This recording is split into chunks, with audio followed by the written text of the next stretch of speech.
Olá, buscadores! Nesse vídeo eu gostaria de fazer alguns comentários sobre o princípio de dualidade apresentado na obra A Doutrina Secreta, no volume 1, A Cosmogênese.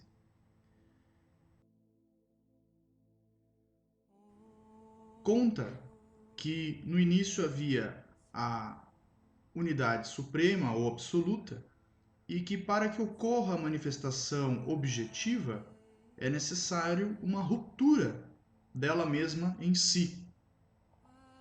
E que essa primeira ruptura formaria uma dualidade. Essa dualidade é representada em diversas culturas, como o yin-yang dos chineses, assim como em outras tradições é conhecido também como espírito e matéria, bem e mal, positivo e negativo. Esta dualidade ela seria como uma dupla face da existência do absoluto.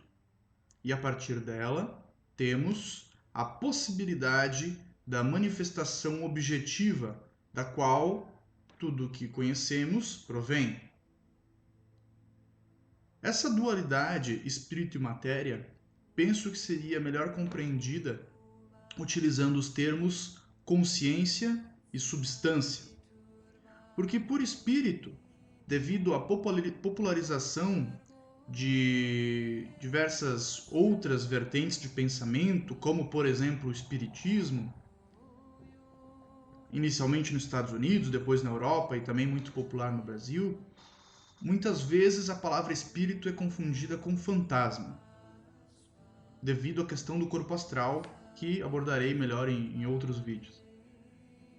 Então, a questão é que o corpo astral, o fantasminha, que muitas vezes podemos ter contato, já que o plano astral é o plano de existência mais próximo ao plano físico, então qualquer pessoa com um tipo de mediunidade ou sensibilidade mais apurada, o primeiro plano que entrará em contato será com este.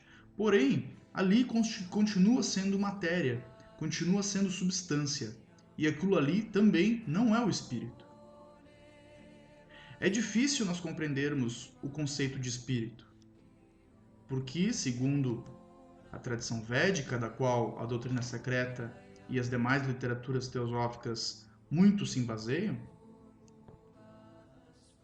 nós entraríamos no campo de arupa, ou seja, sem forma, totalmente não objetivo, o que para nossa mente finita e nós vivendo na condição material é muito difícil de compreender.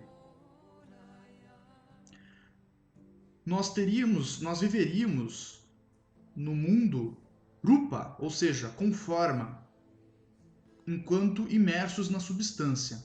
Tanto o plano astral como o plano mental, apesar de sutis, eles ainda são substância, eles ainda são matéria.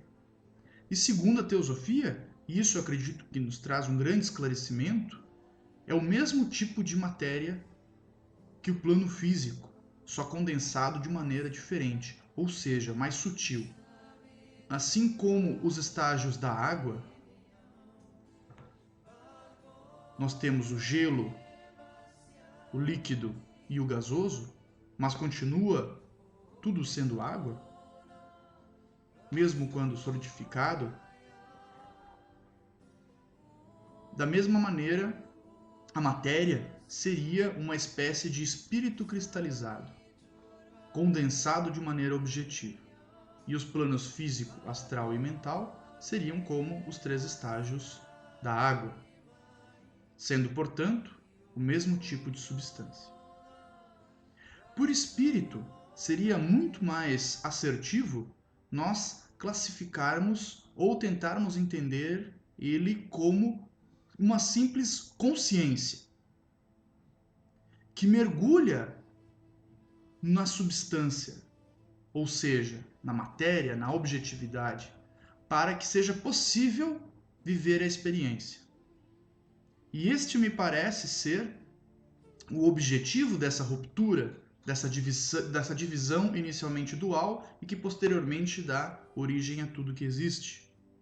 Porque ela continua se repetindo e essa dualidade nós encontraremos em diversos níveis, em diversos aspectos, como o dia e a noite, o claro e o escuro, a vida e a morte, o homem e a mulher, e assim por diante. Então, se pensarmos em consciência, o espírito é aquilo que nos dá a possibilidade de compreensão. Penso, logo existo. Eu sou eu. Isso seria o espírito. Essa chama divina, essa fagulha, que segundo a literatura teosófica, está toda originada no logos solar. Nossos corpos seriam como rádios receptores que receberiam a emanação da consciência do nosso sistema solar. Portanto, una, mas aqui no nosso nível, subdividida em diversos veículos físicos, astrais e mentais. Então, esses são alguns comentários que eu estava pensando há algum tempo já em tecer sobre esse assunto. E para finalizar, eu gostaria de dizer, essa é uma impressão pessoal, não é uma declaração oficial da Sociedade Teosófica nem da literatura teosófica, mas que me parece ser o ser humano, por estar numa condição totalmente objetiva, vivendo em um corpo físico, ele está totalmente imerso na substância e, ao mesmo tempo, tem a chama de Prometeus, tem a capacidade do discernimento. Me parece ser o ser humano o casamento perfeito entre esses dois aspectos do divino, substância e consciência. O que devemos compreender é que não somos somente a substância, mas a substância também é importante. Sem ela não poderíamos viver a experiência. Portanto, nem 8 nem 80, nem supervalorizar demais a matéria e não sem nos identificarmos demais com a matéria, pois somos muito mais pensamento e sentimentos do que um corpo que anda. Mas, ao mesmo tempo, devemos valorizar a matéria porque ela é importante. Também não pensar que a espiritualidade seria uma fuga da existência física, sendo que é justamente a existência física que nos dá a possibilidade de progresso real. Porque se não fosse necessária a manifestação objetiva, nenhum de nós estaria aqui. É do lodo que nasce o flor de lótus. E é ali que a gente deve florescer, então, a alma divina encarcerada numa vida física.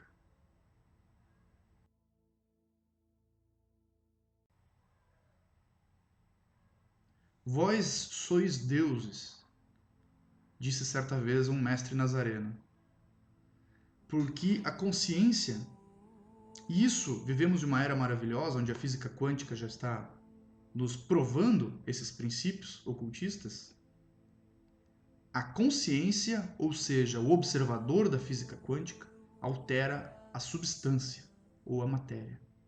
Nós somos senhores da substância.